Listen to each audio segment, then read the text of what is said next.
The first time Alessio Varrone smelled Sophie Lane's perfume, the glass shattered in his hand. The sound cracked through the ballroom of Villa Armand like a gunshot. 100 wealthy guests went silent beneath a ceiling of hand-painted angels and gold leaf. Crystal chandeliers blazed over champagne towers, white roses, mirrored tables, and women wearing diamonds bright enough to look dangerous. Beyond the open terrace doors, the hills of Grasse rolled into the violet evening, fields of jasmine and tuberose breathing into the warm French air. On the stage, Sophie stood alone under the launch lights, with humiliation burning across her skin. 5 minutes earlier, Lucien Armand had introduced her life's work as his own.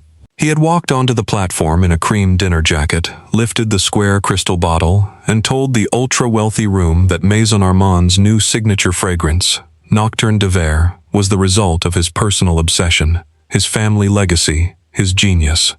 Sophie had created every note: black jasmine, bitter orange peel, burned cedar, rain on limestone, a trace of old paper, iron, and something almost impossible to name, an accord she had built from hundreds of attempts to capture memory itself. She had spent 6 years developing it. Lucien had stolen it in 6 minutes. When Sophie stepped onto the stage and told the truth, the room laughed. Not everyone, only enough. The kind of laughter that gathers around a woman when powerful people decide she is safer as a joke than as a witness. Lucien turned toward her slowly, still smiling for the cameras. "Miss Lane," he said, his voice smooth and public, "I understand this evening is emotional for you. You stole my formula." Gasps moved through the crowd, then whispers, then the soft, cruel rustle of rich people enjoying damage as long as it was happening to someone else. Lucien's gaze moved over her body with practiced contempt.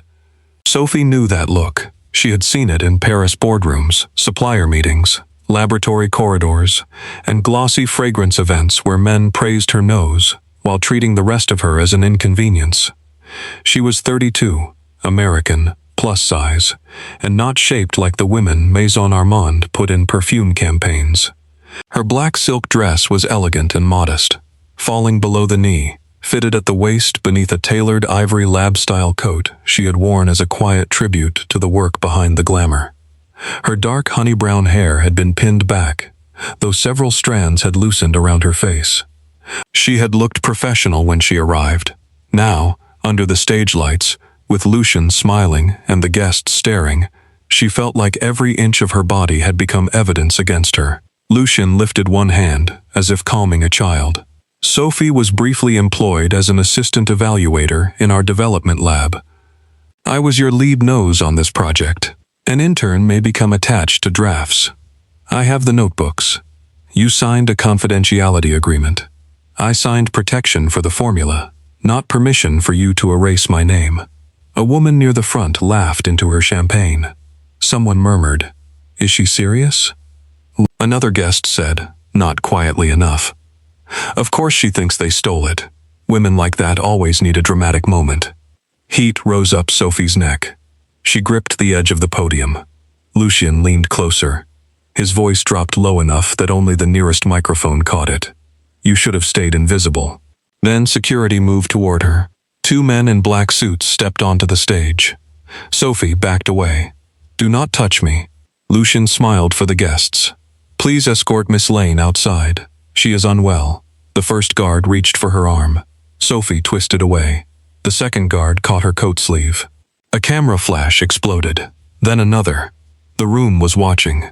The whole launch was streaming to private buyers in New York, Dubai, Monaco, and Singapore. Sophie's work was being stolen, and her breakdown was becoming entertainment. That was when the man in the back of the room moved. He had not been applauding. He had not been smiling. He stood near the terrace doors in a black suit cut with quiet, lethal elegance. Tall, broad-shouldered, still in a way that made motion seem unnecessary. His dark hair was swept back from a severe face, his skin olive beneath the chandelier glow. Light stubble sharpened his jaw. A faint scar crossed the upper edge of one eyebrow. Sophie had noticed him earlier because everyone else had pretended not to. Guests gave him space. Servers avoided his path. Lucien had personally greeted him with the stiff politeness of a man shaking hands with a loaded weapon. Alessio Varrone. The name moved through the fragrance world in whispers, not because he was a perfumer, but because his money moved through perfume houses, shipping routes, private ports, luxury hotels, and family offices that never appeared in clean places without leaving a shadow. Some called him a Riviera investor. Others called him the last heir of the Varrone crime family. No one called him harmless. Alessio walked toward the display table. The guards dragging Sophie paused. Lucien's smile tightened. "Mr. Varrone, I apologize for the interruption." Alessio did not acknowledge him. He picked up the bottle of Nocturne de Verre. The room watched as he removed the stopper. He lifted it to his face. One breath. Only one. His hand trembled. Sophie saw it, because she had spent her life watching tiny reactions others missed. The unconscious lean toward a beloved note. The flinch from synthetic musk. The pupil shift when scent became memory before thought. Alessio's expression did not change. His body betrayed him anyway. The crystal bottle cracked inside his grip. Blood appeared along his palm in a thin, bright line. Then the bottle shattered on the marble floor. Perfume spilled across his polished shoes. The scent rose in a dark, beautiful cloud. Black jasmine. Rain on limestone. Burned cedar. Iron. Old paper. Alessio stared at Sophie. Not Lucien. Not the shattered bottle. Sophie. His voice, when it came, was quiet enough to be terrifying. "Who gave you that formula?" Sophie swallowed. "I made it." "No." The single word chilled the room. Lucien stepped forward. "Mr. Varrone, this is an Armand creation." Alessio turned his head slightly. Lucien stopped talking. Alessio looked back at Sophie. "Who taught you that scent?" "No one." His eyes darkened. "You do not create the smell of a dead room by accident." Sophie's breath caught. The guards still held her arms. Alessio looked at them, let her go. Neither moved. The temperature of the room seemed to fall. Alessio lifted his bleeding hand. Two men near the terrace doors stepped forward.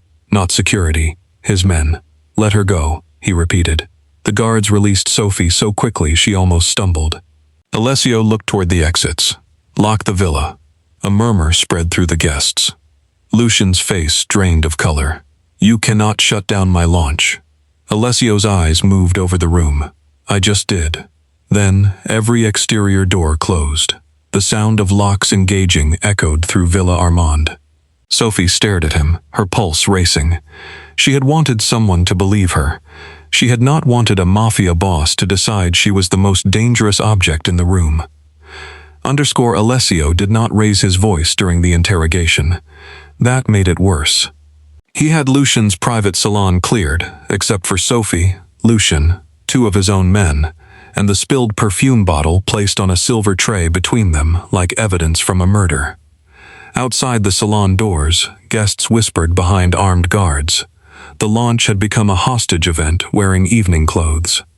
Sophie sat stiffly on a velvet chair, her torn coat sleeve folded over one arm. She refused the water offered by Alessio's man. Alessio stood near the fireplace, one hand bandaged in white linen. The blood had not seemed to concern him. The scent had. "You documented the formula?" he asked. "Yes." "Where?" "My notebooks were taken from the lab this morning." Lucien sighed. "For legal review." Sophie turned on him. "You fired me by text and locked me out of my own laboratory. You were a contractor. I built your entire signature fragrance." Alessio's gaze sharpened. "Start at the beginning." Sophie looked at him. "I do not work for you." "No," he said. "At the moment, you are under my protection." "I did not ask for protection." "People rarely ask before they need it. That sounds convenient for men who like control." Something almost like interest moved behind his eyes. Lucien laughed softly. "She is unstable, Mr. Varrone. Talented in a minor way, yes, but emotionally compromised. We kept her around because she has a sensitive nose. That does not make her the author of a commercial composition." Alessio did not look at him. "Sophie." The use of her first name should have irritated her. It did. It also moved through her like a warning. "What is the base?" She hesitated. Burned Atlas cedar. Middle, black jasmine absolute orris, a trace of narcissus. Top, bitter orange, green bergamot, rain accord. The metallic note? Sophie's eyes narrowed. You know enough to ask the right questions. I know enough to recognize death. Silence. The fire cracked. Sophie's anger faltered despite herself. There is no death note. His gaze held hers. There is in that bottle. She looked toward the shattered remains. I was trying to capture the smell of a place after rain. Stone walls, old wood.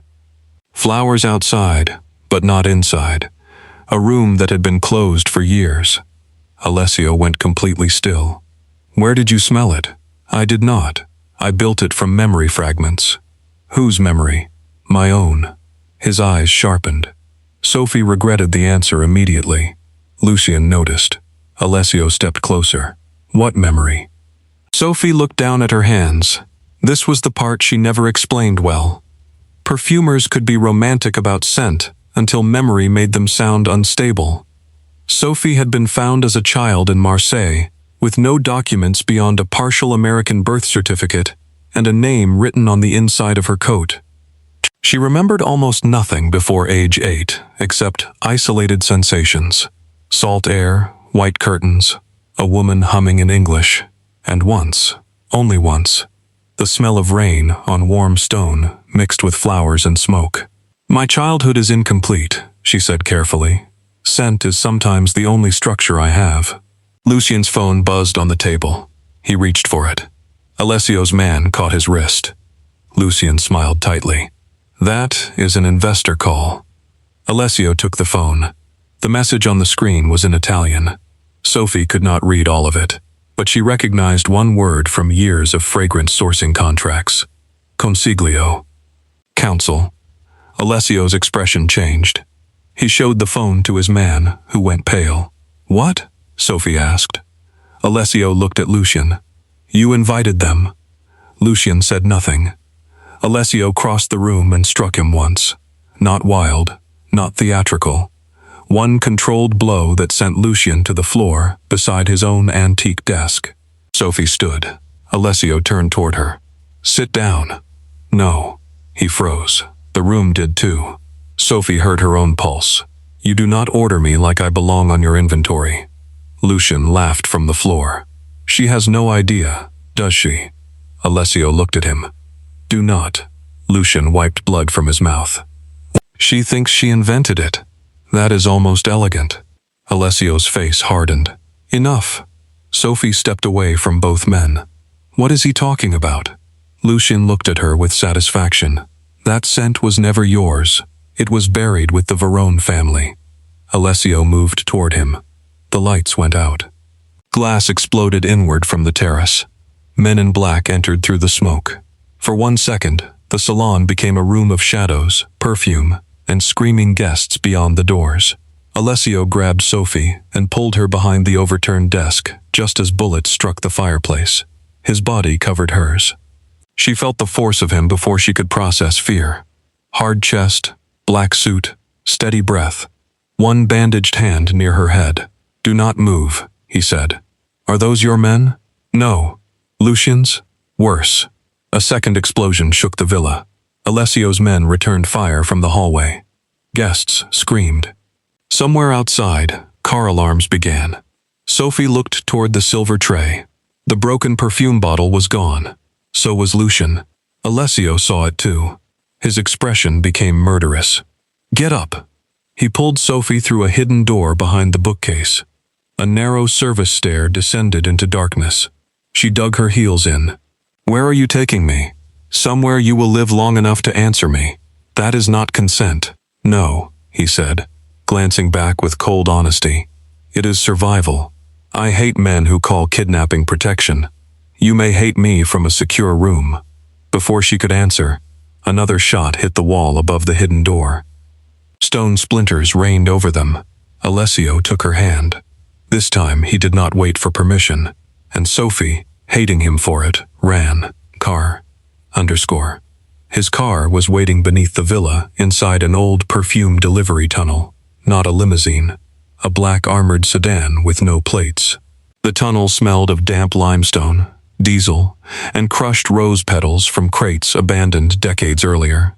Sophie slid into the back seat, Alessio beside her, one of his men driving fast through a passage barely wider than the car. Behind them, Villa Armand burned in pieces. Not fully, not yet. But orange light flickered through the tunnel entrance as they emerged onto a mountain road above Grasse. Rain began as they climbed toward the coast. Sophie sat rigidly, arms folded, trying to keep her breathing even. Her stolen perfume clung to Alessio's suit from the shattered bottle. Every time she inhaled, she smelled the formula she had loved, the formula that had ruined her, and something darker now, his blood, smoke, wet wool. Alessio watched the road, not her. That made his presence worse. He did not need to look to dominate the space. After 10 minutes, she said, "You are bleeding again." He glanced at his hand. The bandage had reddened. "It is minor." I did not ask whether it was dramatic. His eyes shifted to her. "Are you offering medical care?" "I am offering a factual observation." "Then observe quietly." Sophie looked out the window. Do not confuse fear with obedience. For the first time, something like a shadow of amusement crossed his face. It vanished immediately. The car passed through iron gates and continued along a cliff road where the Mediterranean appeared below, black under the storm. At the end stood a mansion built into pale stone above the sea. Narrow cypress trees bent in the wind. Security lights swept the property. Men with earpieces watched from terraces and balconies. Inside, the house was all polished limestone, dark wood, glass walls, and silence. A cliffside fortress wearing architectural restraint. Alessio led Sophie into a laboratory that looked newer than the rest of the mansion. Stainless steel counters, refrigerated ingredient storage, precision scales, gas chromatography equipment, vials arranged by family, floral, resin, animalic, citrus, mineral, smoke. Sophie stopped despite herself. It was a perfumer's dream, and a prison. Alessio saw her reaction. "You will recreate the formula here." She turned. "No." His gaze met hers. "Sophie, no. People came for that bottle. Then go find the bottle. They came because the formula exists in you. I am not a formula." The words landed harder than she expected. Alessio's face did not soften, but the silence changed. "I know," he said. "Do you?" He looked toward the locked laboratory door. "Tonight, no." The honesty was brutal. Sophie hated that it worked better than denial. "You stole every sample I ever made," she said. His eyes returned to her. "Not stole. Bought through shell collectors?" "Yes. That is theft with paperwork.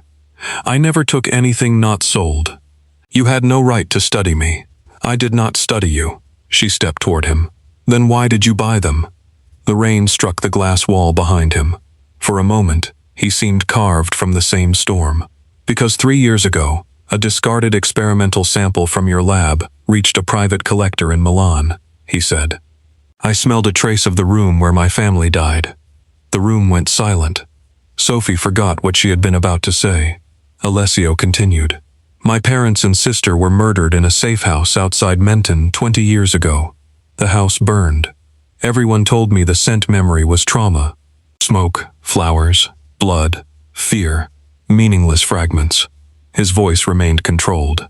His hand did not. The injured one flexed once. "Your sample contained the same structure. Not similar. The same." Sophie's anger shifted, though it did not leave. "How old were you?"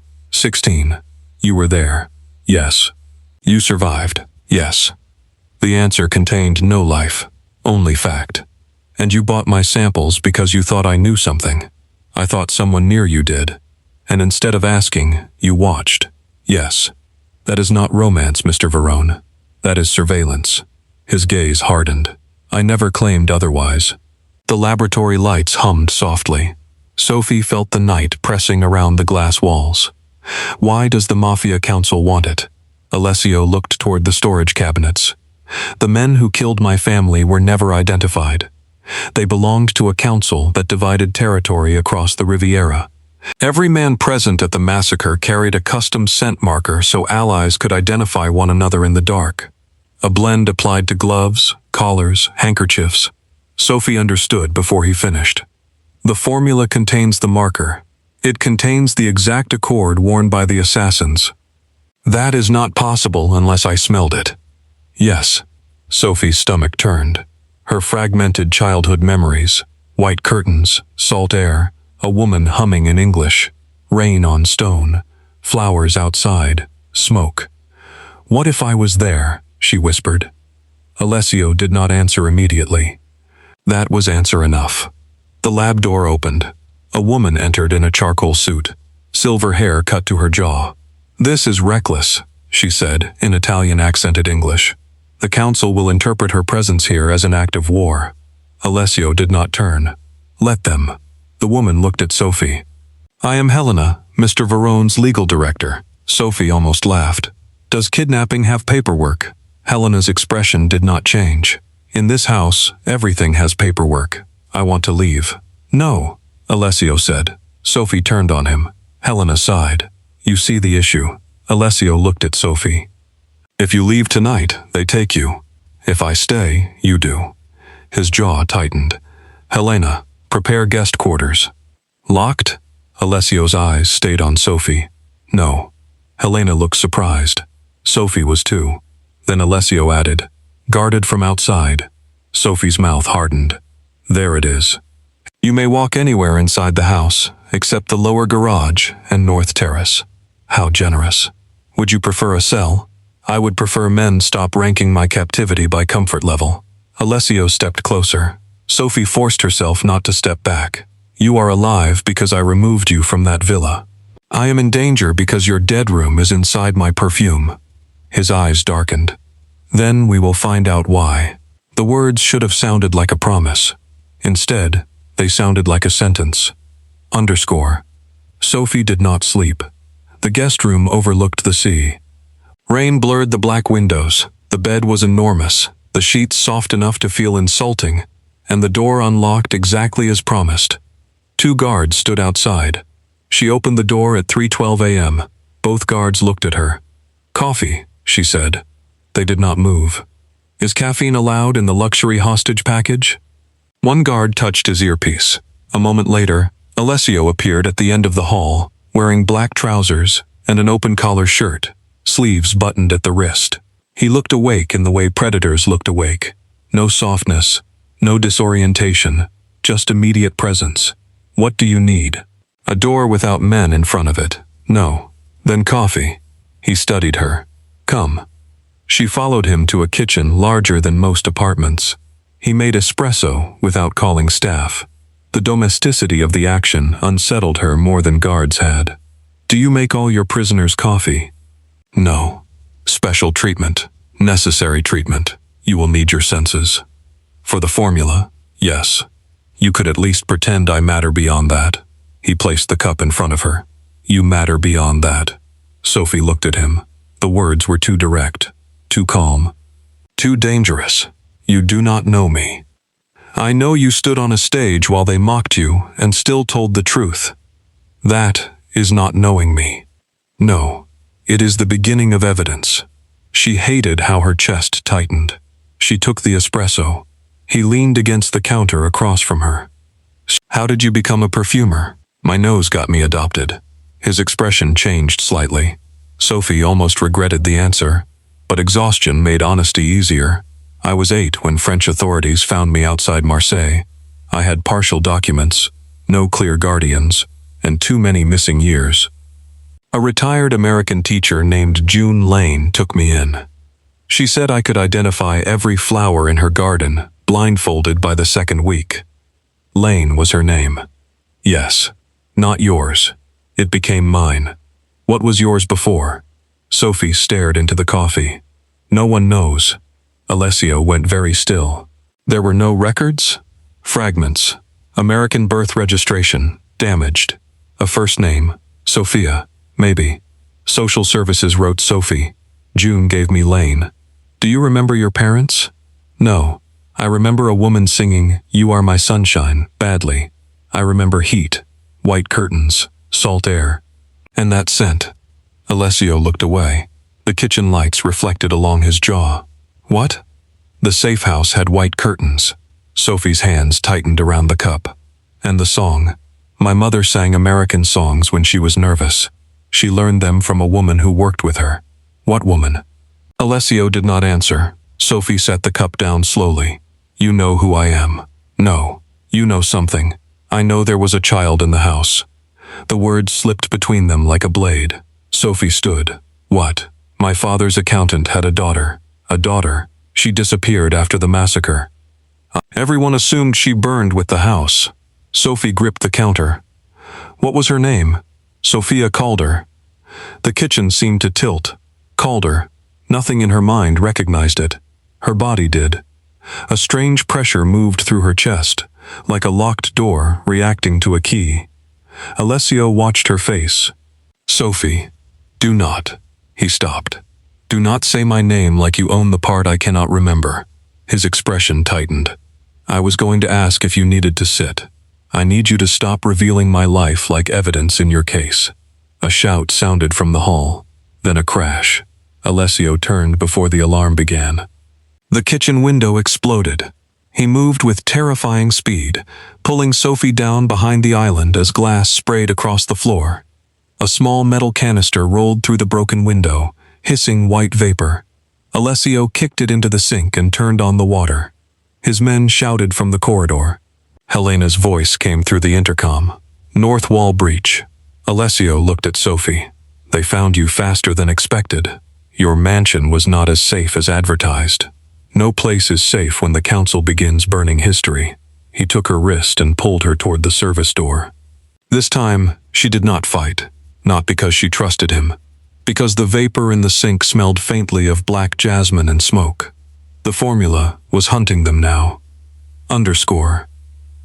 The attack ended before dawn, but not before 2 guards were injured, and the North Terrace burned. Sophie spent the morning in the laboratory under heavier protection, reconstructing the formula from memory while Alessio stood outside the glass wall, speaking to men in low Italian. She had refused to work until he let her call June Lane in Vermont. He allowed it, on speaker, with Helena present. Sophie hated the conditions and took them anyway. June's voice trembled when Sophie asked about the adoption.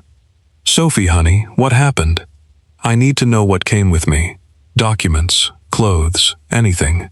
There was a coat, June said softly. A little blue coat. Burn marks along the sleeve. A ribbon sewn inside. What ribbon? White satin, embroidered with SC. Sophie closed her eyes. Sophia Calder. Why didn't you tell me?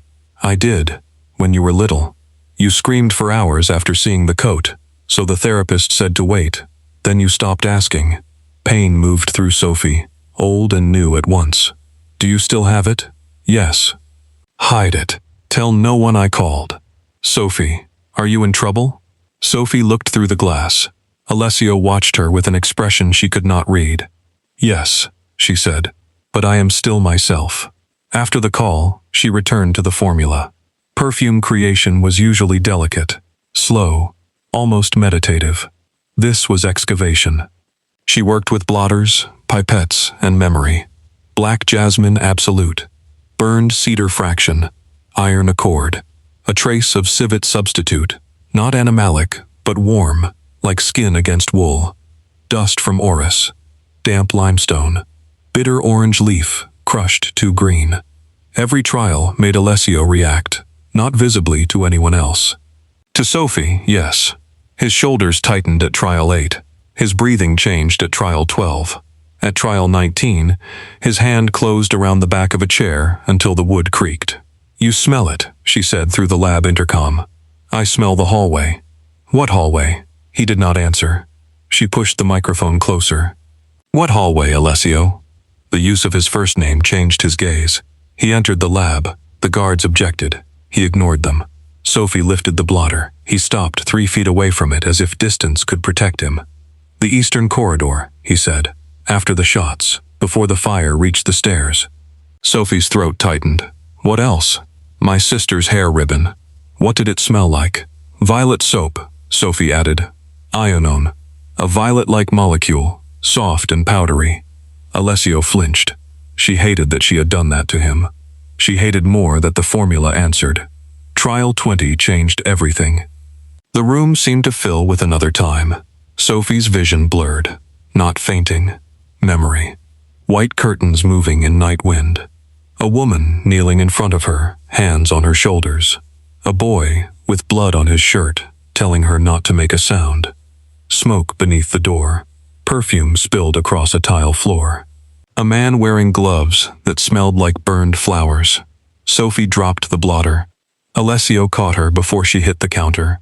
His hands closed around her arms, strong and careful at once.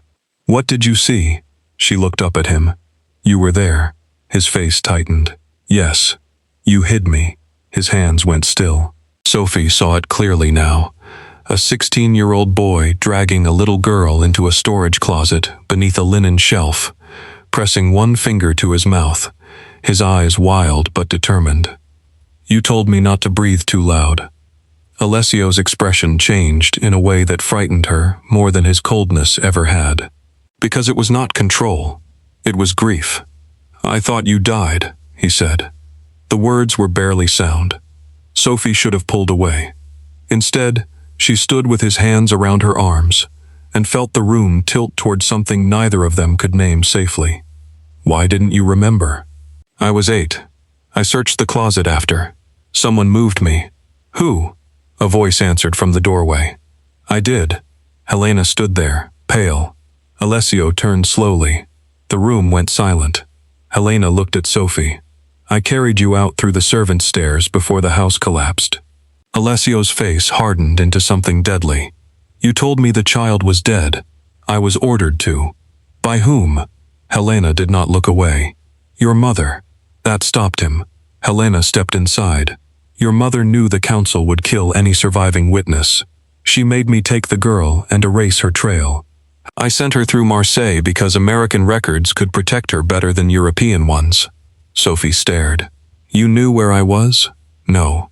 I passed you through people who did not know me. I did not want to know where you ended up. Alessio's voice went dangerously low.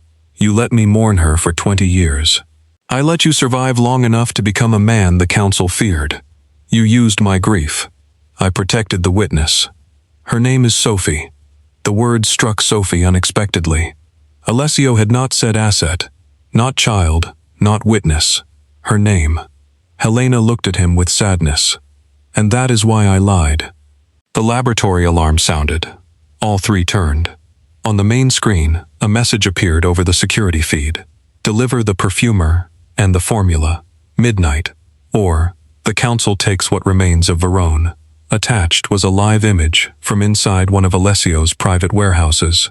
His men on their knees, a row of antique perfume archives burning behind them. Then another image.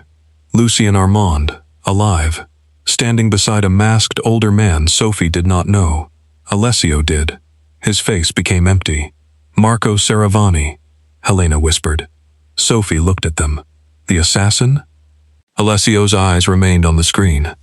The man who held the match. By evening, the cliffside mansion smelled of smoke, lab alcohol, and approaching war.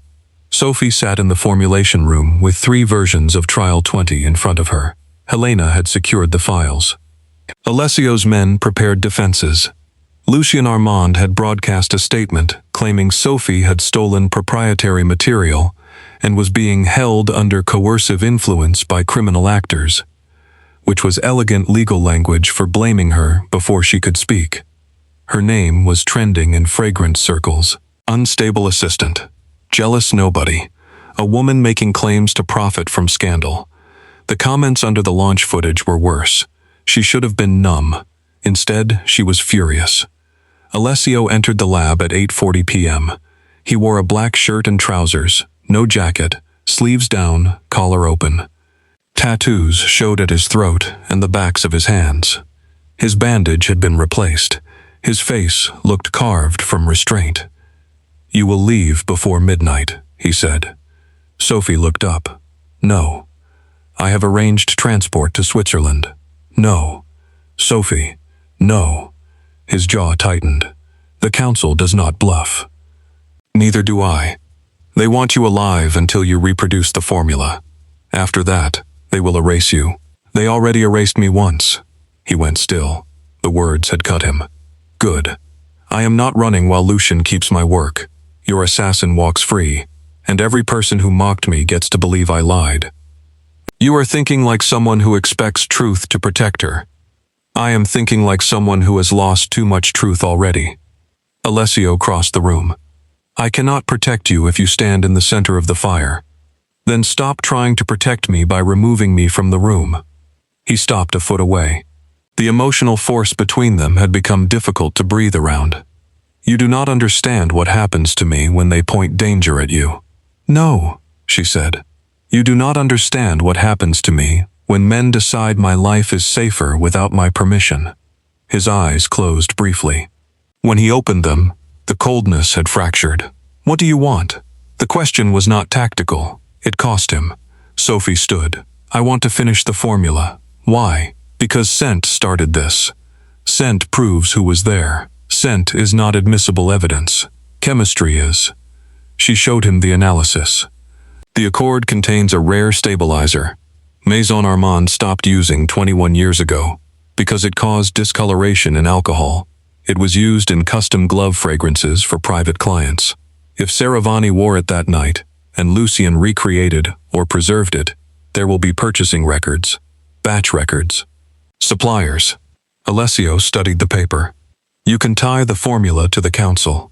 I can tie Lucian to the original scent marker if I access Maison Armand's restricted archive. No, there it is again. You want to break into the company that just hosted a council attack. I want my notebooks. I want the archive. I want the truth. I can send men.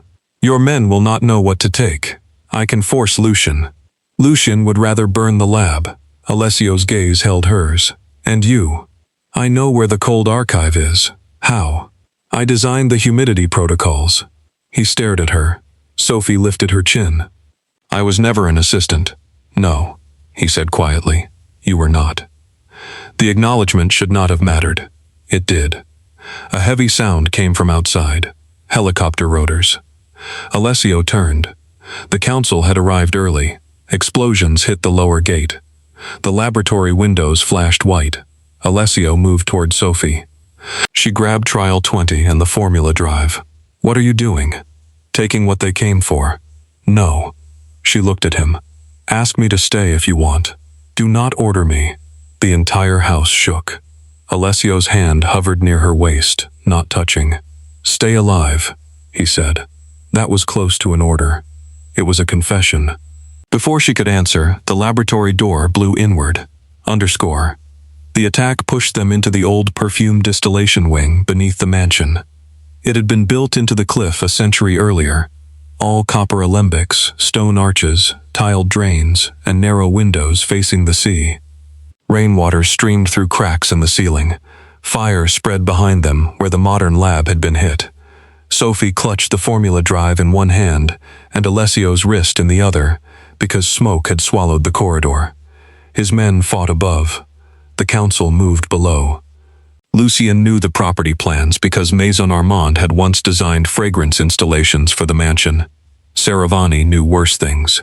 Old escape doors, servant routes, blind angles. Alessio led Sophie through the distillation wing toward a cliff tunnel. A masked man stepped from behind a copper vat. Alessio pushed Sophie behind him. No guns in the enclosed room. Too many alcohol vapors.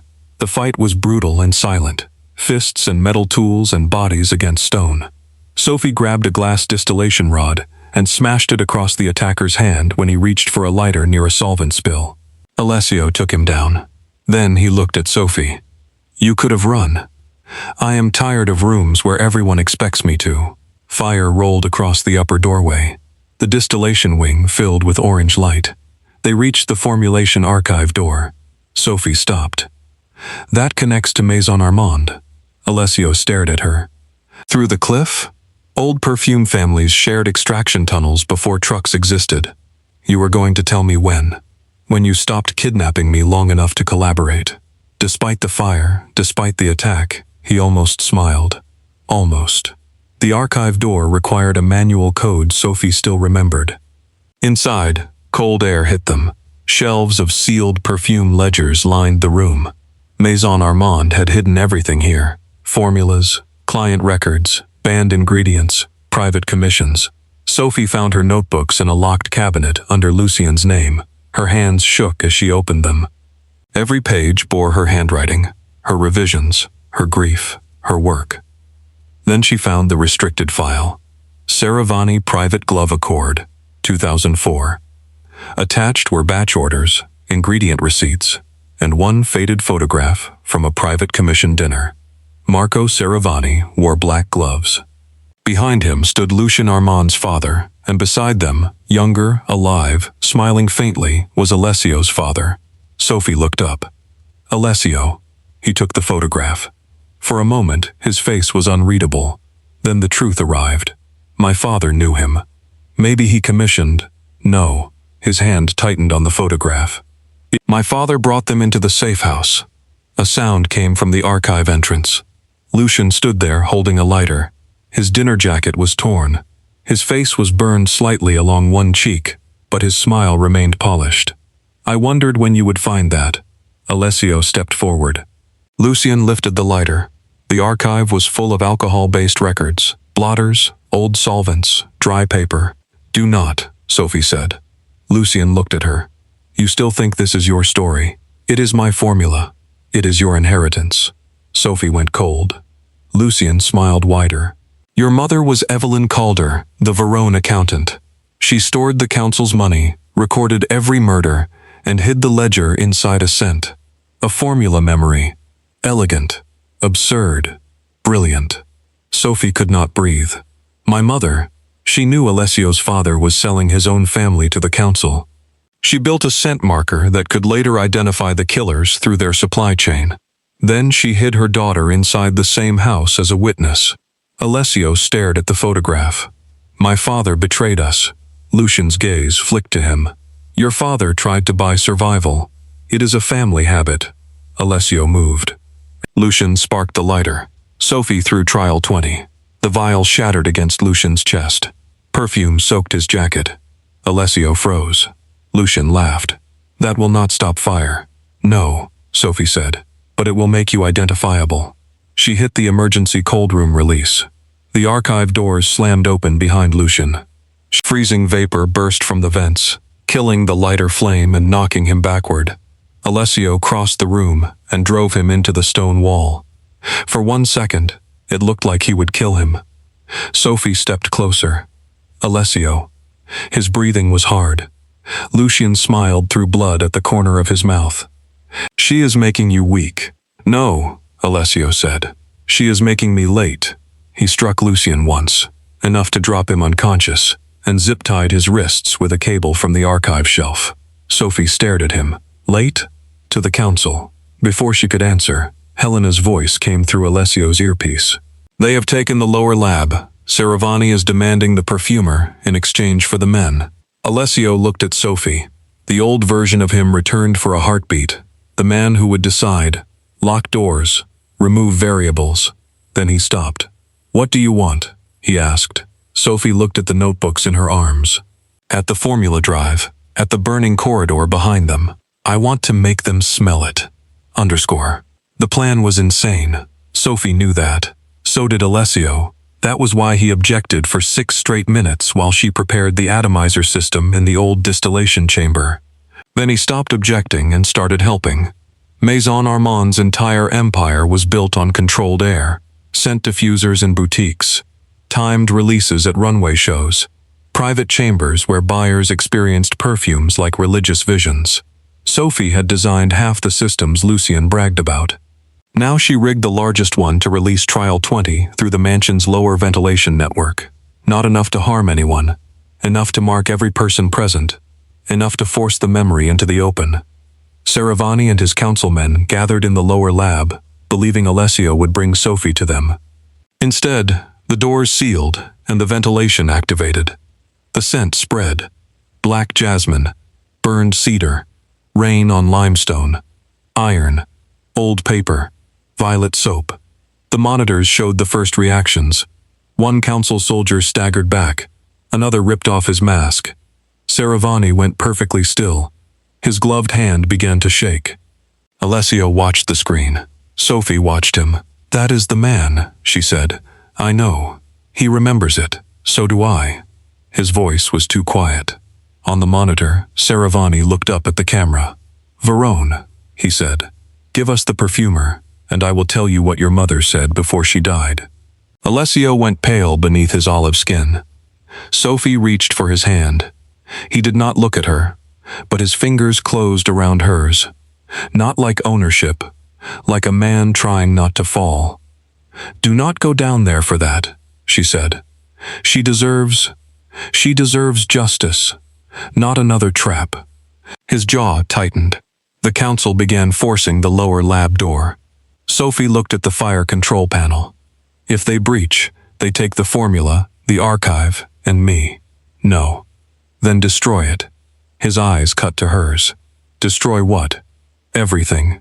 The distillation wing, the Armand archives, the private commissions, the stolen formulas, the launch inventory, the cold records that allowed the council to trade memory, identity, and leverage through perfume. "My notebooks are backed up on the drive," she said. "The evidence has been transmitted to Helena. The rest is a weapon." Alessio looked around the old perfume empire hidden beneath stone. "This is worth hundreds of millions. It was built from stolen work, secret commissions, and murder. Lucien's company falls with it. So does the council's scent network." He looked at her for a long moment. "Your formula too?" "No," she said. "My formula is mine, because I choose what survives." Something in his face shifted. She had seen him shatter glass from memory. She had seen him control rooms with silence. She had seen him nearly kill for her, and stop, because she said his name. Now, she saw him understand. Power was not keeping everything. Sometimes power was deciding what no one got to own.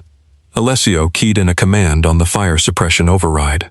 The old alcohol storage vaults began venting into the controlled burn channels designed to protect the mansion above by sacrificing the industrial wing below. Helena's voice came through the speaker. "Alessio, that will take the entire perfume complex." "Yes." "You will lose the Armand acquisition." "Yes." "The council records inside?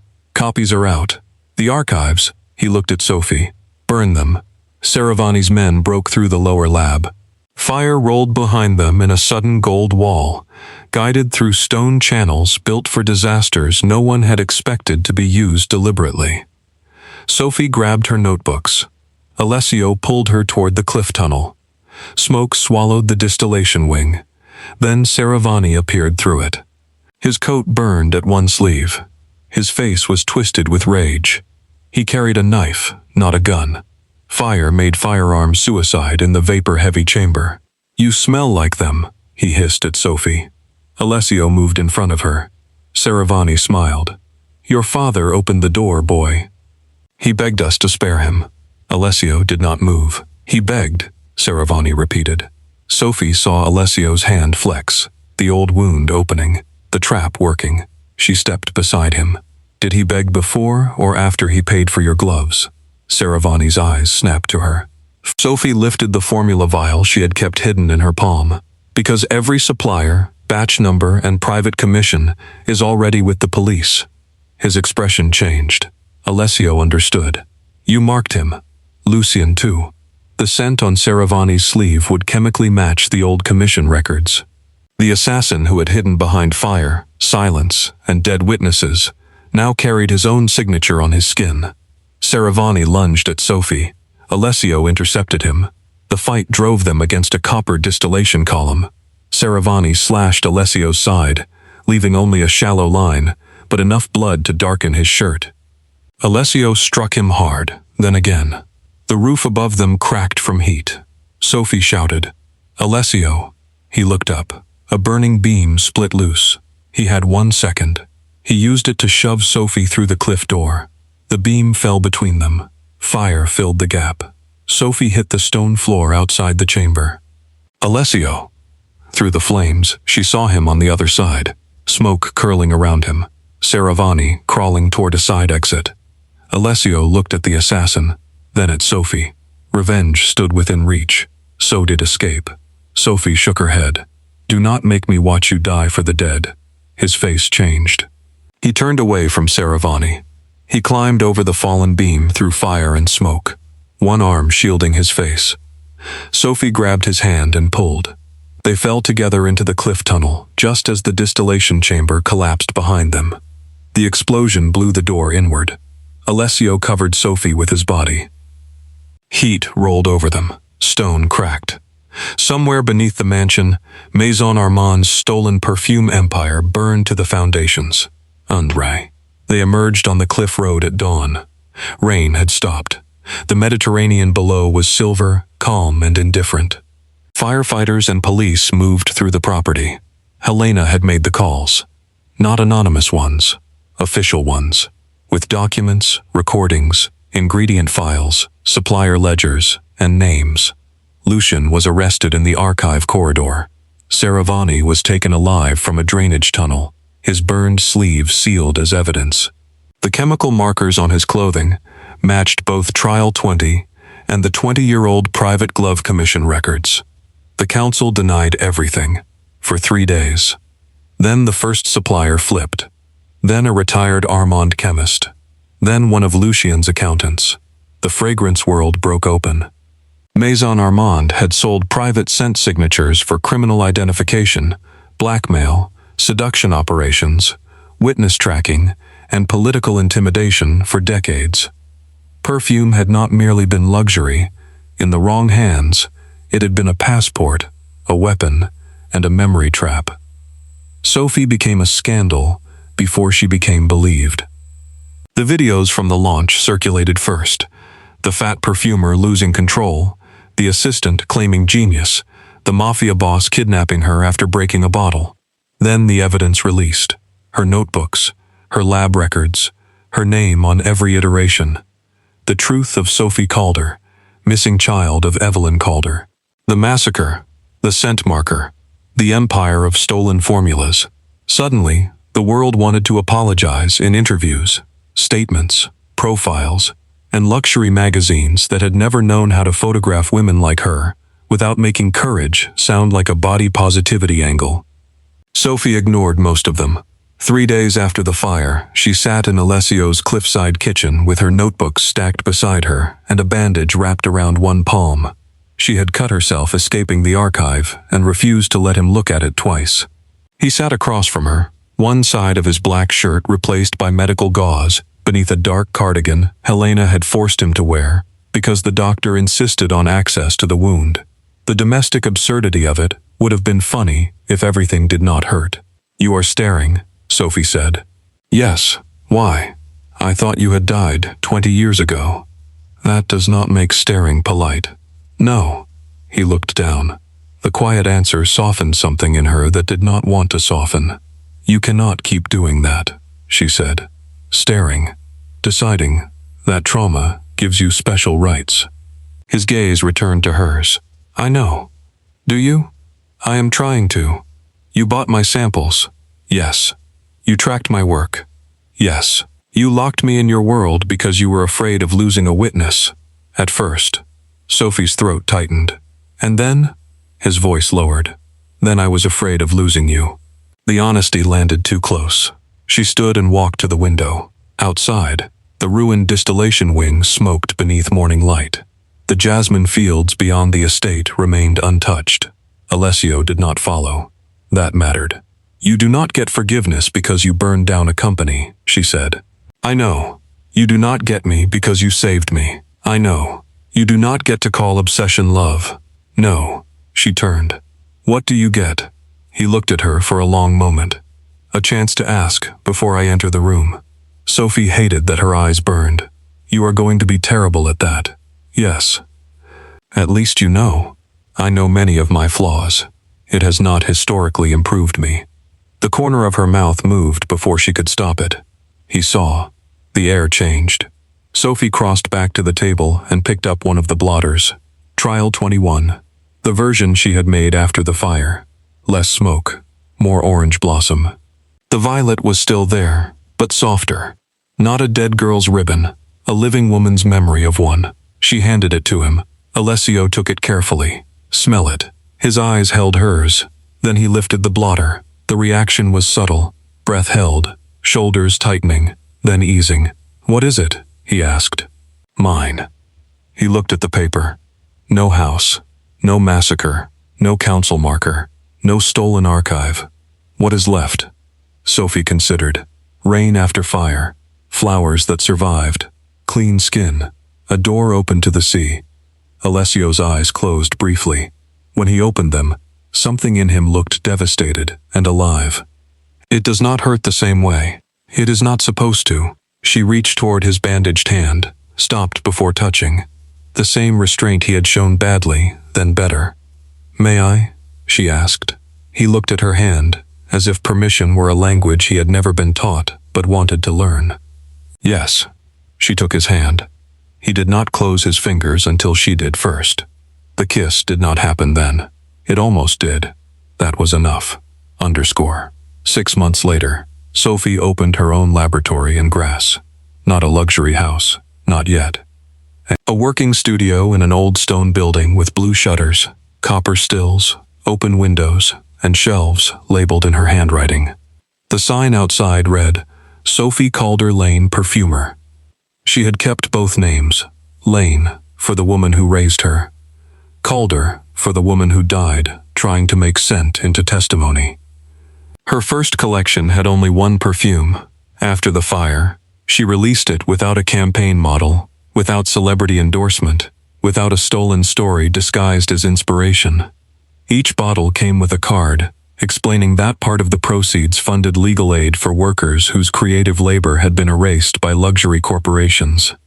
The fragrance sold out in 11 minutes. Alessio did not buy every bottle. She had made that rule very clear. He bought one, at retail, under his own name. On opening night, Sophie found him standing outside the studio, while guests filled the courtyard. He wore a dark suit, no tie, the collar open enough to show the edge of a tattoo at his throat. 2 security men waited across the street, because she had allowed them across the street, and nowhere closer. You are early, she said. I was told arriving exactly on time can look impatient. That sounds like something Helena told you. She used harsher language. Sophie smiled. The sound of the party floated behind her.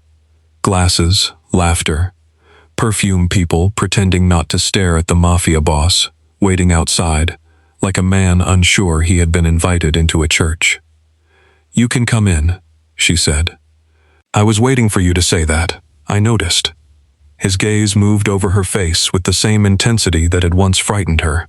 Now it still frightened her, only differently. She wore a deep green dress beneath a cream coat, elegant and fitted, and completely hers. Her hair fell in soft waves around her shoulders. For the first time in a launch space, she did not feel like a mistake in the room. Alessio handed her a small box. No jewelry, she said immediately. His mouth almost curved. Not jewelry. She opened it. Inside was a key. Old brass. Heavy. Attached to it was a tag. Menton Safe House. Restored title. Sophie went still. No. It belongs to you. No, it does not. It belonged to your mother's estate. My lawyers corrected the record. I do not want a murder house. I did not assume you did. Then why give me the key? So you decide what happens to it. She looked at him. No pressure in his face. No hidden demand. No grand romantic claim disguised as restitution. Only the thing she had asked for months ago. A choice placed in her hands without being turned into a debt. What would you do with it? She asked. Burn it, he said. Sophie laughed softly, though her eyes stung. Of course.